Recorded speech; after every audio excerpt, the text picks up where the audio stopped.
lanjutkan dengan keynote speaker UMKM Go Digital kepada yang terhormat Bapak Nugroho Joko Prastowo sebagai Kepala Perwakilan Bank Indonesia. Kami persilahkan. Alhamdulillah kita ketemu di sini bersama para penggiat UMKM yang kesini tentunya membawa semangat dan juga didukung oleh panitia maupun narasumber. Di sini ada Pak Kenny dari Lion Parcel, nanti beserta juga istilahnya narasumber, Bu Dewi juga yang akan bicara tentang logistiknya. Kemudian juga didukung oleh Kadin sebagai penyelenggara SGS Solo Great Sale 2022 yang diketuain oleh Pak Farid. Dan juga rekan-rekan semuanya, sepertinya ini bukan pertama kali kami ketemu dengan Bapak Ibu sekalian, sebagian mungkin sudah ketemu di event-event UMKM yang lain atau sosialisasi yang lain. Jadi judulnya adalah UMKM Go Digital. Sekarang saya pengen nanya, siapa yang sudah merasa memulai proses digitalisasi UMKM-nya? Angkat tangan. Siapa yang sudah merasa mulai menerapkan digitalisasi? Loh kok nggak ada? Mbak Mali ini kok belum ada Ibu? Loh banyak Pak, malu Pak. Ayo. Malu ya? Ini yang hadir 200, Wah. yang Go Digital memulai itu sudah mungkin 800 kok Pak. Nah. Jadi semua ngacung ini. Ya. Nah, jadi ini kita mendorong untuk mulai Go Digital. Dan Bapak Ibu sekalian sudah merasa mulai mengimplementasikannya. Nah, pertanyaannya, mengapa sih harus Go Digital? Ada yang bisa bantu saya enggak? Mengapa harus Go Digital UMKM ini? Menyesuaikan zaman, Mang zamannya kenapa Bu? Udah zamannya digital, berarti zamannya berubah. Ada lagi alasannya, kenapa kita harus Go Digital? Biar lebih laris, berarti marketingnya ya. Nah, ada dua, zaman berubah biar lebih laris. Betul, jawaban itu tepat. Jadi zaman sekarang berubah karena hidup kita sekarang nggak lepas dari alat, dari teknologi. Nah kalau orang-orang barat bilang sekarang masuk namanya industri 4.0.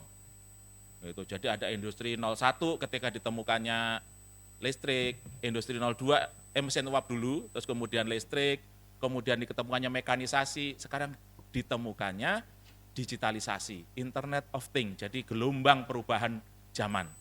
Nah, gelombang perubahan teknologi ini yang nggak bisa kita hindari harus kita manfaatkan. Kalau tidak, sementara kompetitor kita memanfaatkan, kita jadi kalah. Kalah kualitasnya, kalah marketingnya, sehingga tadi jualannya bisa kalah. Jadi pemanfaatan teknologi, kita harus manfaatkan. Nah teknologi ini bisa di mana saja, bisa di semua lini, bisa diproduksi, sampai hulunya bisa. Kalau yang dari pertanian, produk pertanian ada yang bergerak di bidang produk pertanian, misalnya ya inilah mau cabai, mau apa, itu juga bisa teknologi. Dari mana? Sekarang ada alat pengukur zat hara tanah. Jadi ketika zat haranya seperti ini, maka perlu ditambah zat apa, ukurannya seperti apa, jadi lebih tepat. Coba kalau misalnya kita mau mupuk, tapi ukurannya nggak tepat, dikasih banyak, malah mati tanamannya, kepanasan. Jadi itu teknologi, ukuran yang tepat, kondisi tanah masing-masing beda, curah hujan beda, nah itu dari mulai hulunya. Kemudian diolah dari sisi produksinya. Produksi mulai dari misalnya mekanisasi, ya ukuran, ramuan, timbangan, itu adalah alat. Kalau tidak, kadang-kadang produk yang hari kemarin, hari ini beda rasa karena timbangan proporsinya beda. Tapi mekanisasi membuat kualitas kita jadi terjamin. Franchise atau outlet-outlet cabang itu makan di mana saja sama, itu karena dibantu alat mekanisasi sehingga formulanya sama. Di cabang A, cabang B, cabang C, 1, 2, 3 sama. Tapi kalau tidak dimekanisasi, tergantung chefnya, tergantung tangannya, tergantung lidah yang rasainya. Jadi aku kok makan di sono beda ya. Nah, Jadi jaminan mutunya tidak terjamin. Itu bantuan teknologi. Packaging juga bantuan teknologi. Kalau dulu jualan kacang, Bu, plastik, pakai lilin diselomotin gini, set gitu kan. Tapi kalau itu kan masih bisa udara masuk. Kalau terlalu panas kan kebakar plastiknya, jadi nggak rapat. Tapi sekarang sudah ada mesin untuk pembungkusnya. Itu mekanisasi di sisi produksi, packaging, dan juga marketing. Marketingnya nambah.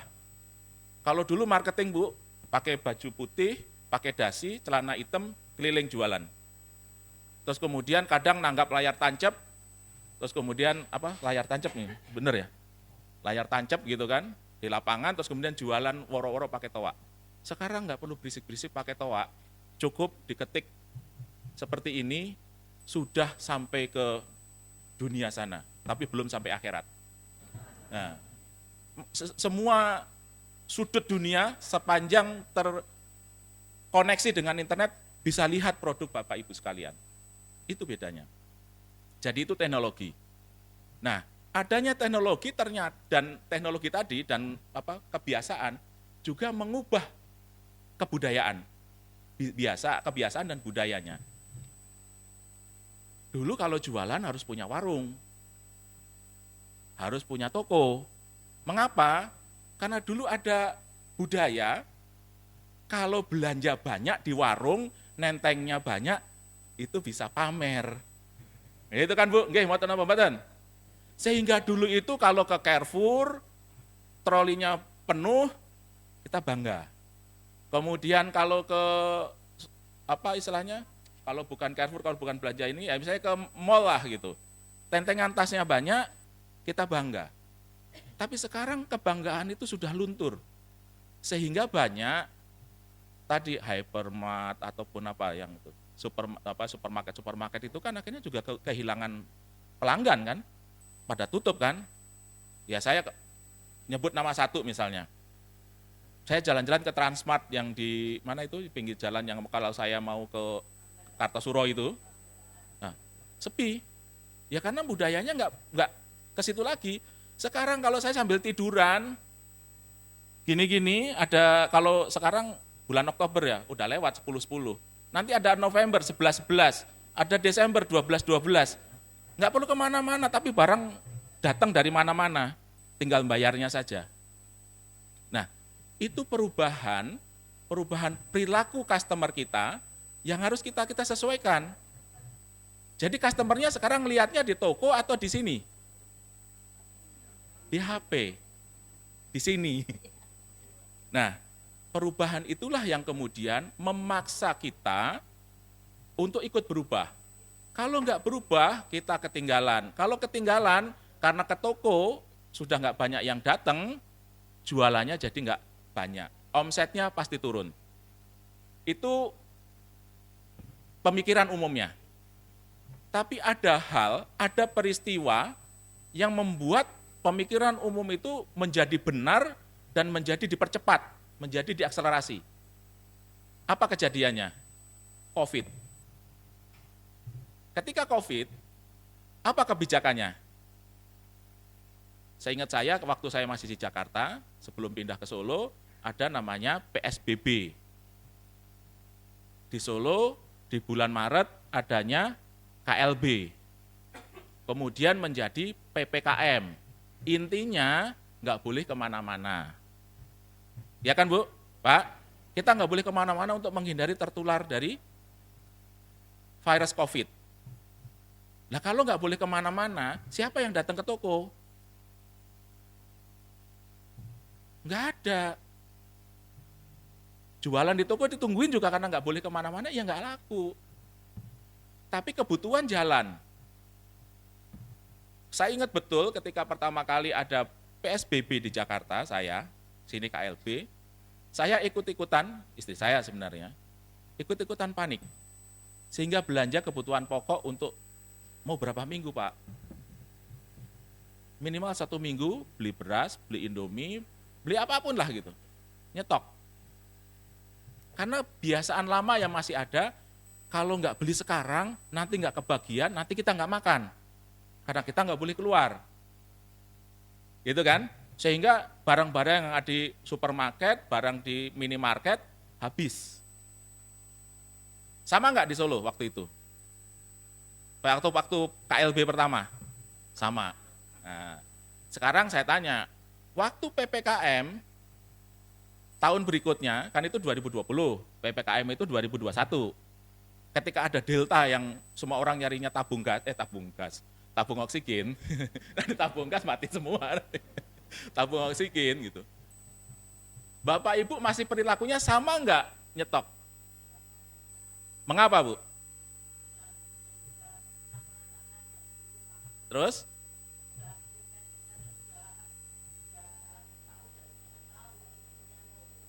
Nah, pesan di mana, tidak kemana-mana sudah tahu. Itu bedanya. Jadi karena COVID, terus kemudian mendorong kita bagaimana mencukupi keinginan dan kebutuhan kita itu tidak kemana-mana, tapi kita bisa dapat dari mana-mana. Gitu kan? Itu yang terjadi. Dan itu yang didorong. Karena kalau enggak pergi ke dunia maya, pergi ke digital, UMKM ya sekolah kabeh, jualan makanan udah masak banyak-banyak nggak ada yang beli. Tapi begitu yang jualan makanan gabung ke e-commerce, misalnya maaf sebut nama, mau GoFood, mau Shopee Food maupun apapun yang food itu gitu kan. Walaupun di dalam gang masuk ke situ ada yang beli, laku. Karena apa? Digital. Tidak nungguin warung fisiknya, tapi sudah nungguin warung virtualnya, warung digitalnya. Gitu kan? Dan lebih irit, nggak perlu nyewa tempat, nggak perlu bayar listrik, gitu kan? Ngirit jadinya. Bisa ngasih diskon nanti jualannya jadi, oh ya kalau saya di warung harganya 10.000 karena sekarang nggak ada biaya-biaya itu, diskon 10%. Jadi jangan diturunin Bu, harga jangan diturunin menjadi 9.000, tapi tetap 10.000, tapi diskon 10%.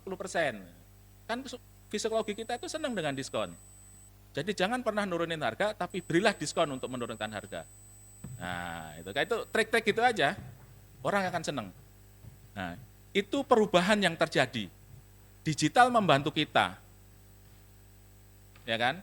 Nah, itu dari sisi marketingnya. Tadi produksinya dibantu alat, marketingnya dibantu virtual, digital, supaya barangnya yang tadi cuma dikenal oleh orang yang datang, tapi sekarang dikenal oleh semua orang yang akses internet, yang punya handphone. Dan sekarang handphone itu rata-rata semuanya udah pintar semua, smartphone. Nah, siapa yang nggak punya smartphone sekarang? Pasti handphonenya lebih pintar dari orangnya nih. Karena ini smartphone, orangnya smart atau enggak. Nah, ini membantu kita, gitu loh. Itu mengapa kita harus pergi ke digital. Tapi sekarang sudah normalisasi, nggak COVID, nggak dibatasin. Nah, sekarang pertanyaannya, pengen lanjut digital atau balik lagi seperti dulu? Mengapa lanjut? Kan udah normal lagi. Udah nyaman. Nyaman dari rumah saja ya Bu. Termasuk belanja juga gitu. Yang nggak nyaman bapaknya loh Bu, yang bayari. Hah? Saya curhat bener tenanan. Ketika wah enak nih karena istri saya jarang ke mall berarti kan pengeluaran berkurang gitu kan. Lah ternyata mallnya pindah ke handphone malah tagihan lebih banyak. Itu gara-gara digital itu gitu kan. Artinya ketika pengeluaran saya lebih banyak, tagihan istri saya lebih banyak, berarti penjualan orang lain lebih banyak. UMKM jalan gitu, leres Bu. Nah gitu. Nah jadi itu mengapa kita digital dan sekarang walaupun normal lagi kita tidak balik lagi. Tapi kita ke depan. Mengapa? Karena kompetitor kita melakukan itu. Kalau kita balik lagi, ya kalah. Digiles kita. Jadi tadi ada digitalisasi di sisi proses, produksi. Ada digitalisasi di sisi marketingnya, penjualannya. Supaya cukup duduk di sini saja, tapi jualannya bisa sampai mendunia. Mendunia loh, bukan hanya Solo saja, Solo Raya saja, Jawa Tengah saja, Indonesia saja, tapi mendunia. Nah, amin, gitu kan. Nah, sekarang pertanyaan berikutnya, ketika jualannya sudah virtual, sudah digital, bayari pripun, Bu? Pak? Masih pakai rogoh dompet gitu atau cukup dengan ini? Cukup dengan smartphone juga. Tapi ingat Bu, bisa pakai smartphone tapi sini harus ada saldonya. Jangan bilang, udah bayarnya gampang pakai handphone saja gitu. Ya tapi kalau nggak ada saldonya gimana? Sopo yang ngarep bayar? Nah, harus ada saldonya. Ketika ada saldonya, kita bisa membayar transaksi apa saja. Nah, Bank Indonesia memudahkan itu juga. Jadi ada pelatihan-pelatihan untuk yang tadi go digital, termasuk bayarnya. Nah, bayar yang paling mudah yang selama pandemi kemarin pakai apa? Pakai kris, ada nyebutnya QRIS, ada nyebutnya barcode. Gitu. Saya bilang, wes podo wae, yang penting bayar. Nah, podo wae, yang penting bayar. Nah, nggak masalah gitu kan. Tapi intinya ketika ibu pasang dagangan, kasih barcode-nya, kasih kris-nya, orang tinggal upload gambarnya atau di-scan, transfer, langsung pindah. Transfer juga non-tunai nggak masalah, nggak masalah. Tapi harus ngisi rekeningnya, ya kan? Harus ngisi rekeningnya, harus ngecek lagi. Tapi kalau kris, oh iya benar namanya, cek namanya Bu, kalau enggak nanti ditipu juga bisa, karena ada penipuan dengan kris. Caranya apa? Ternyata barcode-nya dicoplok, ditempel. Barcode-nya wong liya ditempel. Nah, sehingga ketika di-scan, benar masuk, tapi benar enggak namanya. Baru, go, kasih PIN-nya. Jadi, wong jahat, itu selalu ada caranya. Kita harus tetap hati-hati. Duit, juga ada yang jahat, ada yang malsuin, hati-hati. Gitu kan. Maka kemarin digital pembayaran itu, tujuannya waktu pandemi itu kita beruntung, BI sudah melonceng kris itu sebelum pandemi. Jadi, tapi sebelum pandemi itu jualan kris atau promosi kris susah betul, nggak ada yang mau pakai. Tapi pas pandemi jadi mudah, karena semua butuh. Nah itu satu, kalau pakai ini, waktu itu bayaran nggak perlu sentuh-sentuhan atau tuker-tukeran. Duit pasti ada pengembalian, bekas dipegang siapa. Kartu juga pasti yang gesek bukan kita, kasirnya, dipegang orang balik lagi. Ya kalau dia tertular, kita ikut juga. Gitu. Dan waktu itu COVID gawat-gawatnya. Awal-awal itu kita pokoknya paranoid. Kalau ketularan mati, jadi kita takut. Bener nggak? Jadi kalau kita nggak paranoid, ada kasus perawat ngekos atau ngontrak. Dia udah berjuang untuk apa istilahnya membantu pasien COVID, diusir. Tega kan itu, padahal dia berjuang di medan paling depan. Tapi setelah itu kita kan enggak, justru malah kita sediain makanannya, kita itu paranoid kita di awal tuh. Kita juga enggak kemana-mana misalnya, itu kan. Nah ini apa COVID ini kemudian akhirnya kris ini memudahkan untuk yang pembayarannya digital. Transfer nggak apa-apa silahkan, dan untuk transfer sekarang dipermudah. Ada transfer yang murah. Bapak Ibu tahu nggak pakai apa sekarang? Bifas.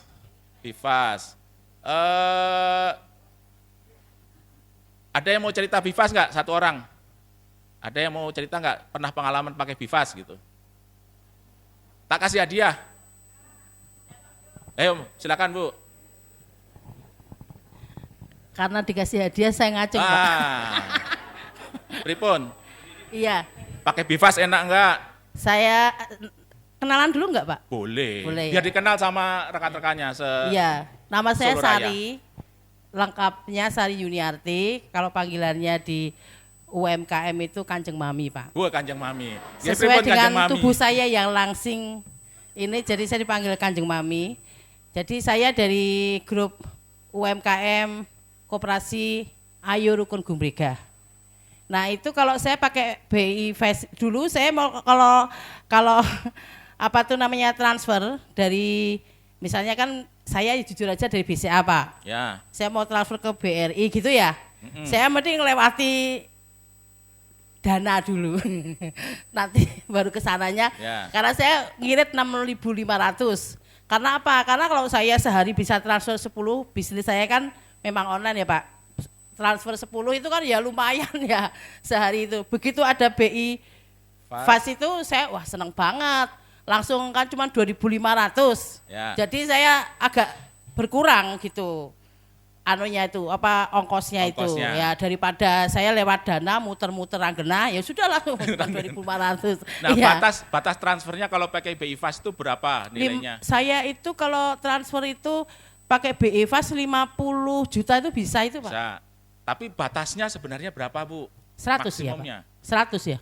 Wah, masih lebih banyak lagi. Masih banyak lagi 200 ya. Sekarang saya terakhir transfer itu 50 juta Pak. Jadi kan duit saya nggak sampai segitu Pak. Nanti kalau duit saya miliaran ya mungkin saya tahu batas transfernya.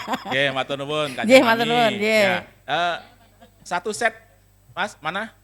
Janji saya ngasih hadiah. Mana? Nah, disampaikan ke ibunya. Jadi ada satu set uang baru. Satu set uang baru dari 150 ribu, 20 ribu, 10 ribu, 5 ribu, 2 ribu. Nah itu bisa difigura dan kemudian jadi kenang-kenangan. Nah, ya makasih. Nah kalau aktif dapat pokoknya gitu. Nah jadi BI Fast itu maksimum bisa sampai 250 juta. Coba bayangkan transfer 250 juta, ongkosnya cuma 2.500, diklik langsung terbang. Kalau dulu harus pakai RTGS 25.000, di atas 100 juta. Kemudian kalau retail kecil-kecil pakai online kenanya 6.500. Nah, sekarang kecil-kecil, gede-gede sampai 250 juta hanya 2.500 dan real time. Diklik langsung twing terbang langsung diterima. Sehari di Indonesia itu jutaan transaksi. Jadi berapa penghematan hanya dari biaya transfer. Itu. Nah, itu salah satu digitalisasi yang kita dorong. Jadi nanti kalau transaksi digital, bayarannya jangan khawatir, pakai kris, pakai barcode, boleh. Pakai BIFAS, boleh, silahkan. Waduh, ini beli sayurnya masih tetap pakai uang tunai, monggo, karena itu juga uang. Tapi ya rada repot, gitu kan, rada repot. Tapi tetap sah membayar pakai uang, membayar pakai transfer online, gitu kan, membayar juga pakai QRIS, pakai kris, boleh, sama, itu digital juga, gitu. Nah, ini yang didorong, lingkungan digital tadi, produksinya dari itu, kemudian marketingnya, pembayarannya, klop. Nah, klop. Nah, terus kemudian, apakah ini cukup? Apakah ini saja cukup? Ternyata belum cukup. Gitu. Contoh apa yang belum cukup? Ini, kalau Bapak Ibu mau mengembangkan usaha, modalnya dari mana? Kantongnya dewe, minjem tanggane, atau minjem ke bank? Bank. Kalau minjem bank, terus kemudian jaminannya nopo? Sertifikatnya siapa? Oh, sertifikatnya dewe, karena sertifikatnya tanggane. Nah, jadi ketika ini semua sudah digital ini berkembang dan kemudian sudah kita lakukan, pasti kita pengen menjadi lebih tumbuh besar lagi, maju lagi. Ketika tumbuh lebih maju, maka butuh tambahan modal. Ya kalau memang bisa ngumpulin modal dari keuntungan tadi, bagus, top, jos. Tapi kalau tidak, berarti kan harus mencari modal lainnya. Bisa kerjasama, patungan, bisa juga ngajuin pinjaman. Masalahnya, kalau pinjaman itu satu harus ada jaminan, kedua harus diteliti potensinya, prospeknya.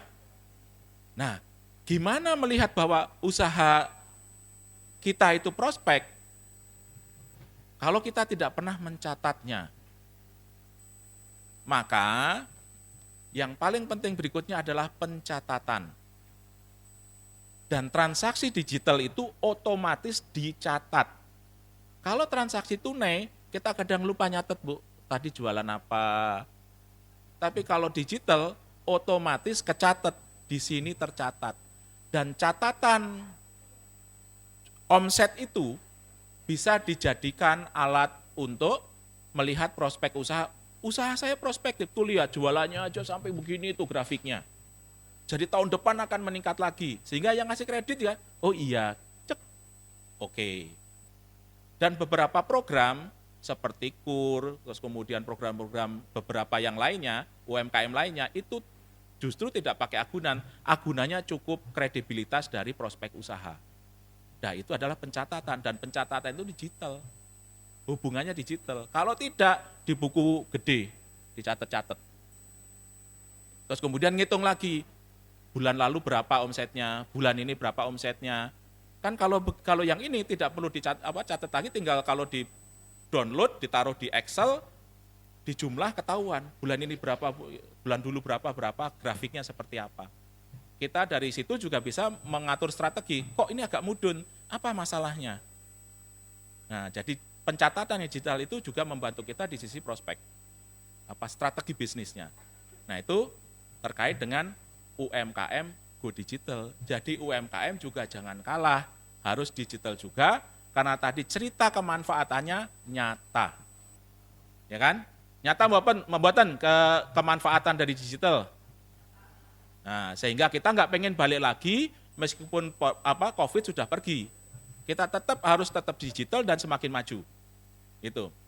Nah, ada selain pencatatan ada satu lagi. Kita selalu bilang UMKM Go Digital, UMKM naik kelas, dan juga UMKM Go Global. Go Global itu artinya barangnya mendunia, berarti ekspor. Tapi bisa nggak UMKM itu ibu satu-satu ini ngekspor? Susah, repot, gitu kan. Nah, sehingga harus ada namanya korporatisasi. Ada lembaga yang menyatukan, yang kemudian dia yang mengumpulkan, dia yang mengekspor. Dia yang menembus pasar Asia, pasar Timur Tengah, pasar Afrika. Ada lembaga yang menyatukan. Itu ya bisa koperasi jenengan, jadi koperasi. Nah, koperasinya yang bergerak, jangan ibu-ibu. Terus kemudian promosi ke Afrika, promosi ke ini, ya nggak bisa. Tapi koperasinya, agregatornya, nah itu yang juga perlu dilakukan. Sehingga kalau sudah mulai ada paguyuban, nah paguyuban yang melakukan itu, tidak individu-individu, lebih efisien. Kalau kemudian ada yang membentuk badan usaha bantungan bersama ini yang melakukan untuk memasang promosi di Malaysia, pasang promosi di Amerika. Dan pasarnya siapa? Pasar utama pertama yang menjadi sasaran kita, kalau produk makanan atau apa, adalah orang Indonesia. Orang Indonesia apa? Orang Indonesia yang ada di luar negeri. Ketika saya sekolah ke luar negeri, kangen makan Indonesia, ya saya beli di toko Indonesia. Jadi diaspora Indonesia yang di luar tuh banyak. Suka dia pesen terus minta dikirimin gitu kan. Nah itu bisa dilakukan. Setelah orang Indonesia diaspora yang di luar, karena rasanya udah sesuai, siapa berikutnya? Berikutnya adalah orang Asia. Biasanya taste atau rasa orang Asia mirip-mirip. Jadi kalau ada produk Indonesia, nanti orang Malaysia ikut beli, orang Thailand ikut beli, orang Filipina ikut beli. Karena rasanya sudah mirip, rasanya tidak jauh beda, sehingga cocok di lidah. Setelah itu siapa? Baru customer lokal dan dunia lainnya. Dunia lain kayak lelembut aja. Ya, jadi itu yang menjadi sasaran. Tapi tetap perlu paguyuban, perlu agregator yang memayungi individu-individu UMKM. Sehingga kerjasama seperti ini bagus. Gitu. Apalagi dibantu digital. Solo Great Sale kan ada digitalisasi juga. Bapak Ibu harus dan bisa memanfaatkan itu. Tapi juga tidak hanya tergantung pada itu. Bapak Ibu punya Instagram, punya Facebook, punya yang baru itu ya. Kalau dulu ada Friendster, ada bla bla bla gitu kan. Itu juga jadi lahan marketing. Lahan marketing. Saya di sini pengalaman kalau saya mau kirim parcel buah gitu, saya nggak perlu ke pasar gede, saya cuma pesen di IG-nya, bakul buah, langsung nyampe. dari IG. Itu juga digital, jualan di IG. Karena sekarang banyak orang itu, kalau dulu lalu lalangnya di pasar, di perapatan, sekarang lalu lalangnya itu di Instagram. Stalking, liatin gitu. Di YouTube gitu kan. Lalu lalangnya di situ. Nah, sehingga ini harus dimanfaatkan. Dengan nanti semua platform digital monggo digunakan. Medsos digunakan, e-commerce digunakan, SGSGO digunakan gitu kan. Bayarannya jangan lupa juga digital, enggak zamannya lagi harus nyari kembalian gitu kan. Terus kemudian juga marketingnya tadi sudah, bayarannya sudah, kemudian upaya untuk menjadi lebih maju lagi. Sehingga UMKM go digital yang kemudian naik kelas menjadi go global itu dapat tercapai. Mungkin itu saja yang dapat saya sampaikan karena sudah 30 menit 55 detik. Nah, jadi sesuai slotnya setengah jam, itu yang saya sampaikan. Mudah-mudahan bermanfaat untuk menyemangati Bapak Ibu sekalian. Jadi saya bukan pelaku, mungkin kalah secara praktek dengan Bapak Ibu, tapi saya pengamat. Biasanya pengamat itu nontonnya lebih luas, sehingga bisa melihat banyak, dan kami di Bank Indonesia juga melakukan itu untuk mendukung UMKM semua. Sehingga UMKM-nya maju, ekonominya maju, sejahtera rakyatnya, dan walaupun kita ada pandemi COVID, tidak takut, kita tetap sehat semuanya. Ini tentang duit lagi ya? Tentang duit lagi Tapi Bapak. walaupun diajarin duit, jangan lali digitalnya loh. Nanti gara-gara duit, terus kemudian tadi jualan pakai duit lagi. Oh iya, sambil Mas Saptana siap-siap, saya tadi lupa nanya, Bapak Ibu itu kenal sama BI nggak sih? Yakin? Nah pertanyaannya, namanya kan Bank Indonesia.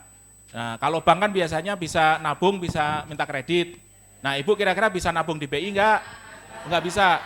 Waduh, bank iki. Kalau minta kredit? Oh nggak bisa juga gitu.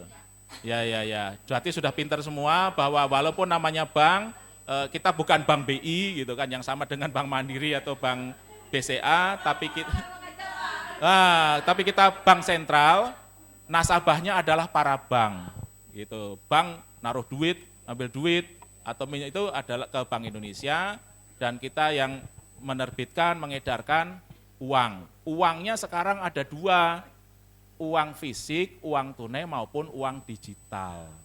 Jadi kalau di sini itu namanya uang digital, tapi sekarang digitalnya masih namanya account base, jadi harus ada saldonya, bukan kripto gitu kan. Nah ada saldonya, sekarang bisa ini. Sehingga kalau uang tunai Bapak Ibu harus waspada terhadap pemalsuan uang. Kalau digital Bapak Ibu harus waspada terhadap orang maling digital. Yang menipu-nipu digital, dan juga harus care gitu kan, jangan ngasih PIN sembarangan gitu kan. Misalnya ada yang ini, oh iya saya salah kirim, saya baru beri pulsa, kodenya terkirim ke handphone ibu, kodenya berapa ya? Oh ternyata itu adalah untuk men-skimming, itu kode kita yang didaftarin dia. Nah itu jadi hati-hati, nah itu adalah menghindari maling digital gitu. Dan ini terkait dengan uang gitu kan, ternyata saya antarkan Mas Saptana, intinya gini, kalau dulu, kalau mengenal uang keasliannya, ada namanya 3D. Siapa yang masih ingat 3D? Ayo ngacung, hadiah lagi, oh yang duluan, sini tengah ini, ayo berdiri. Itu, ibu itu yang ini, lurus saya. Mudah-mudahan benar, atau ada yang berdoa mudah-mudahan salah.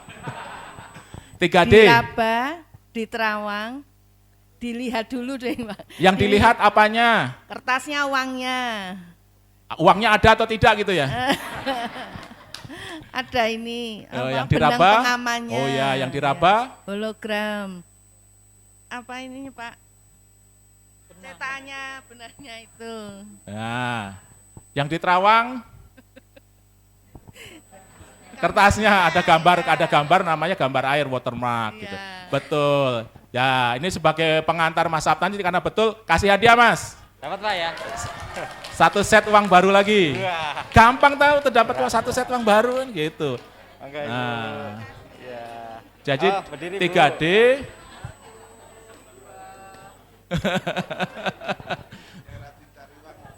Ya, jadi memang semuanya tadi kalau dulu 3D itu hanya sekedar untuk mengenal uang.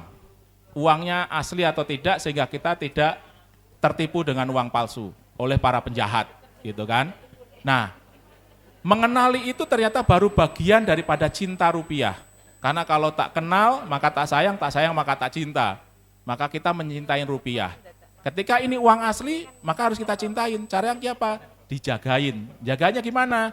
Makanya jangan dilipet-lipet dong, jangan di staplesin dong, jangan diucel-ucel, diremet-remet gitu, jangan dibasahin, pokoknya jangan-jangan semua.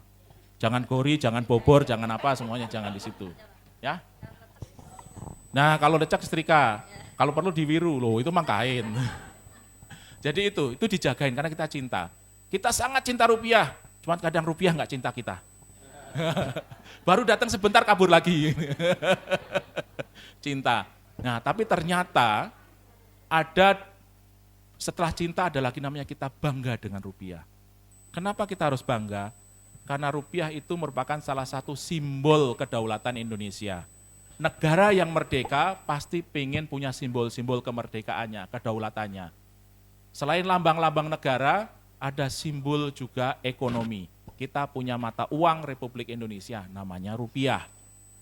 Jadi itu simbol. Jadi kalau pakai rupiah di Indonesia, itu adalah simbol bahwa kita merdeka, kita ngatur ekonomi sendiri, negeri sendiri dengan rupiah. Dan kebanggaan ini di Solo nggak terlalu berasa, tapi di perbatasan sangat berasa. Perbatasan dengan Sarawak ada ringgit. Maka kita bangga kalau rupiah kita itu bagus. Kita bangga kalau rupiah kita itu lebih keren gitu kan. Kalau enggak, maka akan banyak pakai ringgit di perbatasan, akan banyak pakai kina di Papua dan Papua Nugini perbatasan itu. Nah itu bagian dari kebanggaan. Dan kebanggaan itu kenapa? Karena di uang rupiah itu ada simbol juga pahlawan-pahlawan kita yang memerdekakan Indonesia.